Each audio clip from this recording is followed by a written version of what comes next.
Hello दोस्तों, आपका स्वागत है अपने एग्जाम बूस्टर्स चैनल पर। बच्चों, आज मैं बात करने वाला हूँ एक छोटी सी और प्यारी सी क्लास में एग्रीकल्चर का वो पोर्शन जो कि आरओ में जो है 2 या 3 नंबर आपको आसानी से उपलब्ध हो सकते हैं। बच्चों, आपको बता दें कि इस वीडियो में और जो एक आने वाला वीडियो है, इस 2 वीडियो में जितने भी एग्रीकल्चर से जो भी पोर्शन पूछा जाता है तो वो सारे पॉइंट जो है इस दोनों वीडियो में कवर हो जाएंगे। बच्चों, इससे आपका बहुत ही फ़ायदा है क्योंकि इस वीडियो से आपके आरओ की तैयारी तो होती जाएगी 2-3 नंबर की। और आपको बता दें, जो आपका एजीटीए का जो भर्ती आने वाली है, उसका विज्ञापन आने वाला है, तो उसमें भी आपका जो है पूरा लाभदायक होगा। ठीक है, तो चलते हैं बिना टाइम गंवाए हुए सीधे अपने पॉइंट पर। बच्चों, आज मैं बात करने वाला हूँ जैसे कि आपका कृषि विज्ञान। ठीक है, ये कृषि विज्ञान में क्या क्या बात करने वाला हूँ। तो एक तो क्रांति के बारे में बात करने वाला हूँ यहाँ पे हूँ, और कुछ प्रजातियाँ हैं और रोग के बारे में मैं आपको बहुत ही आसानी से और सरल भाषा में डिस्कस करूँगा। जैसे कि क्रांति के बारे में अगर बात करूँगा तो बच्चा, क्रांति आप समझ लीजिएगा कि क्रांति कब होती है और ये क्रांति है क्या चीज़। ठीक है बच्चों, ये आपको समझना है। बच्चों, आपको बता दें कि जैसे कि कहीं पर जो है किसी चीज़ की कमी होती है, ठीक है, उस चीज़ को पूरा करने के लिए कहीं ना कहीं आपको संघर्ष करना पड़ता है।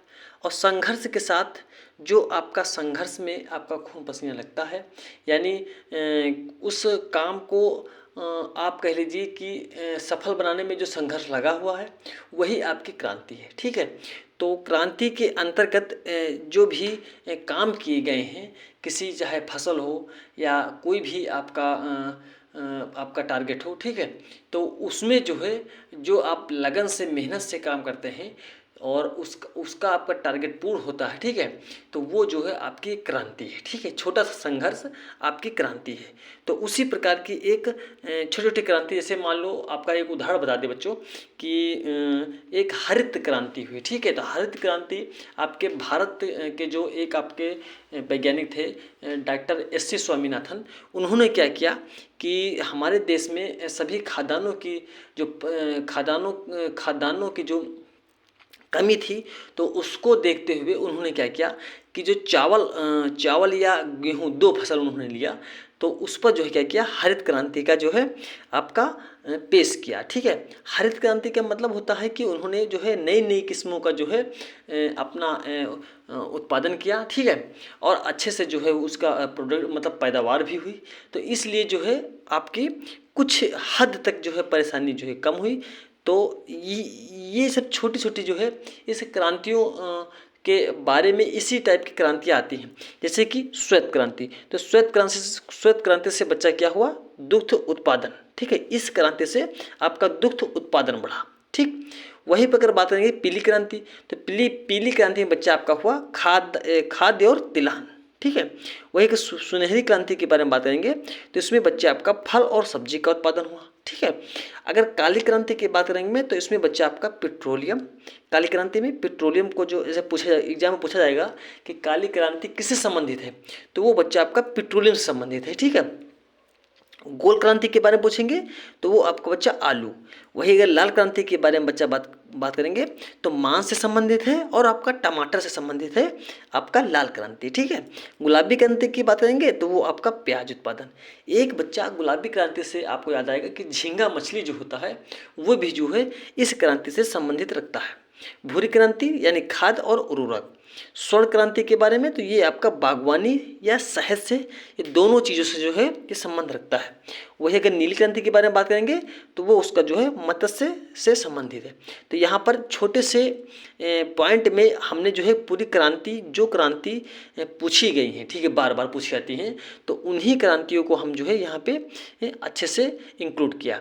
अब बात करेंगे प्रजाति के बारे में। बच्चा बहुत ही कन्फ्यूजन रहती है कि ये बकरी की प्रजाति है कि भेड़ की प्रजाति है कि भैंस की प्रजाति है। ठीक है, ये बच्चा बहुत ही इंपॉर्टेंट है आपका आरओ के लिए। और आपका जो आने वाला एजीटीए है या इफ़को की वैकेंसी निकली है, जितनी भी एजीटीए की वैकेंसी या एग्रीकल्चर से वैकेंसी निकली है, तो कहीं ना कहीं जो है आपको 1 या 2 नंबर इस वीडियो से मिलने की संभावना है। तो अगर प्रजाति के बारे में पूछेंगे तो बकरी की प्रजाति बच्चा का है जमुनापारी, सनेन और अलवरी। ये बच्चा क्या है, आपका बकरी की प्रजाति है। अच्छा, एक क्वेश्चन बच्चा बहुत उठता है कि बकरी की सबसे ज़्यादा दूध देने वाली कौन सी प्रजाति है, तो आपको जमुना पारी है। ठीक है, एक बच्चा आपके बहुत पूछाता है कि अंगोरा क्या है, अंगोरा क्या है, तो लोग कहते हैं कि अंगोरा एक भेड़ है, लेकिन अंगोरा एक बकरी की प्रजाति है जिससे जो है आपका ऊन प्राप्त होता है। ये बच्चा आपका अपवाद है, क्योंकि आप सुने होंगे कि भेड़ की जो भेड़ से हमें ऊन प्राप्त होता है, लेकिन यहाँ पे अंगोरा एक बकरी है जिससे हमें क्या होता है, ऊन प्राप्त होता है। ठीक है, वही अगर बात करेंगे कि भेड़, तो भेड़ इसमें एक दो ऐसी प्रजाति हैं, एक तो मेरिनो जो ऊन से संबंधित है, यानी मेरिनो से जो है आप ऊन प्राप्त करते हैं। ठीक है, वही अगर बात करेंगे लिस्टर, तो लिस्टर से क्या होता है, ये जो है ये आपका भेड़ की प्रजाति है और इससे जो है आपका क्या मांस प्राप्त होता है। ठीक है, अगर नॉर्मल अगर प्रजाति की बात करेंगे तो वो लोही, बीकानेर और चोकला, ये आपकी नॉर्मल प्रजाति हैं। ठीक है, बात करेंगे बच्चों अब गाय के बारे में, कि गाय के बारे में कि कौन कौन सी आपकी नस्ल हैं। तो गाय में आपके साहिवाल, लाल सिंधी और थारपाकर और मेवाती। बच्चा ये आपका थारपाकर जो है ये ऐसी एग्ज़ाम में पॉइंट बनाते हैं कि आपको थोड़ा सा, मगर आप रूरल क्षेत्र में रहते हैं तो आपको थोड़ा सा जो है हल्का सा महसूस होगा कि थारपाकर एक भैंस की प्रजाति है, लेकिन थारपाकर जो है ये आपकी गाय की प्रजाति है। ठीक है, एक तो पॉइंट ये क्लियर हुआ। दूसरा पॉइंट ये हुआ कि मुर्रा, भादावरी।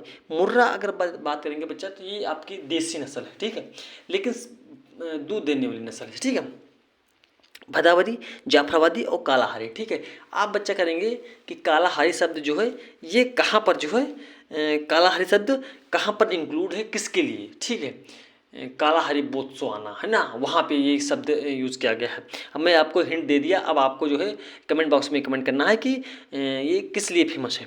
ठीक, और बच्चा एक आप कमेंट बॉक्स में कमेंट करिएगा कि ऐसी भैंस की कौन सी नस्ल है कि जिसमें जो है सबसे ज़्यादा क्या फैट मिलता है। ठीक है, अब बात करेंगे बच्चा कुछ यहाँ पे जो खास आपकी प्रजाति थी तो उसको मैंने जो है ख़त्म कर दिया। अब बात करेंगे रोग के बारे में। ठीक है, डिजीज़ के बारे में। तो इसमें बच्चा बात करेंगे, इसमें रोग के बारे में बच्चा हमने उसके वाहक नहीं लिखा है, लेकिन आपको सबसे पहले ये पता होना चाहिए कि किस फसल में कौन सा रोग लगता है। मान लीजिए कोई रोग आ गया, उस फसल का नाम आ गया, तो आपको कैसे पता लगेगा किसमें बंची टाइप किसमें लगता है। ठीक है, अरगट रोग कैसे लगता है, करनाल कैसा लगता है, तो इन सभी को जानकारी मैं जो है आपको अच्छे से सरल भाषा में देने की जो है कोशिश करता हूँ। जैसे कि गेहूँ, तो गेहूँ में कौन कौन सा रोग लगता है बच्चा, एक करनाल बंट है, गेरुआ है, सेहूँ, ये 3-4 रोग ऐसे हैं जो परमानेंट जो है पूछे जाते हैं। मक्का में डाउनी मिल्ड्यू। ठीक है, पत्तियों का झुलसा रोग, ये बच्चा कहाँ, ये मक्का में लगता है। बाजरा में बात करेंगे तो ये अरगट, कंडुआ रोग और हरित बालिक। हरित बाली बच्चा बहुत पूछाता है कि हरित बाली किस फसल में लगता है, तो हरित बाली जो है आपका कंडुआ रोग जो है ये आपका बाजरा में लगता है। मूंगफली में आपका टिक्का रोग लगता है। ठीक है, अरहर में आपका उकठा रोग। बच्चा मूंगफली में टिक्का रोग, इसका रोग वाहक बहुत पूछता है, तो इसको आप कमेंट बॉक्स में कमेंट करिएगा कि टिक्का रोग के रोग वाहक कौन है। मसूर, चना और मटर, इसमें बच्चा आपका बुकनी रोग, उकठा रोग। ठीक है, ये 2 रोग लगते हैं किसमें, मटर, आपका मटर हो गया और आपका चना हो गया और मसूर, इसमें जो है आपका ये लगता है। ठीक है, साथ साथ एक कमेंट बॉक्स में कमेंट करिएगा कि मटर, मसूर, चना ये आपकी जायद फसल है कि खरीफ फसल है। ठीक है, गन्ना में रेड रॉट लगता है रोग, कौन सा, रेड रॉट। इसमें क्या होता है बच्चों कि गन्ना में जो एक लकीर सी धारी सी बन जाती है रेड कलर की, तो ये जो है किसके कारण होती है, तो ये आपकी गन्ना में रेड रॉट जब रोग लगता है तो उसके कारण जो है ये होती है। टमाटर की बात करेंगे तो लीफ कर्ल, एक ऐसा मतलब रोग होता है कि जो लीफ कर्ल होता है ना, पत्तियों में फट सा जाता है, तो उसमें जो है आपका ये हो जाता है। केला में आपका पनामा रोग और बंची टाप, ये जो है 2 रोग जो है केला में लगते हैं। आलू में पछेती रोग और अगेती रोग। बच्चे आपको बता दें, पछेती रोग फाइटोफथेरा, ये एक फंगिसाइड से, ये कवक से लगता है। और आपको बता दें पछेती रोग जो बच्चा होता है ये आपका दिसंबर के माह में लगता है, ठीक है। दिसंबर के माह में अंत में ये स्टार्ट होता है। और आपको बता दें जो अगेती रोग होता है, ठीक है, वो जो है आपका जनवरी से लास्ट में जो है आपका लगता है, स्टार्ट होता है। तो आलू में ये दो रोग ऐसे होते हैं जो बच्चा, इनकी दवा तो बहुत कम है, ये फंगिसाइड्स होते हैं ना, तो ये जो है इसमें दवा तो बहुत कम है, लेकिन ये जो है बहुत ही खतरनाक रोग होते हैं। एक बार लग जाने से जो है ये जल्दी ख़त्म नहीं होते हैं, ठीक है। इसलिए आपको कुछ लिमिट दवाई हैं जिसको डालने से क्या होता है कि जो है रोग नियंत्रण होने का संभावना रहती है। अब बात करेंगे कुछ कीट के बारे में कि कौन से फसल किस फसल में कीट लगता है। जैसे कि धान में गंधी सैनिक कीट, ठीक है, ये आपके धान में लगते हैं। मक्का में आपका तना छेदक होता है। मूंगफली में सफ़ेद और गिडार, ठीक है, और दीमक, ये लगते हैं। लोबिया सरसों और तोरई में माहू लगता है। और आलू में भी जो है आपके सफ़ेद माहू लगते हैं। तो बच्चों आपको ये वीडियो कैसी लगी ये कमेंट बॉक्स में कमेंट करिएगा। और बच्चों जो आप सब लोग प्यार दिखा रहे हैं मेरे चैनल पे, बच्चों आपको बताते हैं कि कुछ तबीयत खराब होने के कारण जो है मैं इस चैनल पे आपको कंटिन्यू नहीं रह पाता हूँ, लेकिन जहाँ तक मेरी कोशिश रहेगी कि अब जो है मैं आपकी अच्छे से तैयारी करवाऊँगा और हमेशा जो है कंटिन्यू बना रहूँगा। अगर भगवान ने चाहा कि तो सब ठीक रहा तो जो है आपको अच्छे से मैं तैयारी करवाऊँगा, ठीक है। तो दोस्तों अगर ये आपको वीडियो अच्छी लगी तो प्लीज़ लाइक सब्सक्राइब और सपोर्ट करना। धन्यवाद।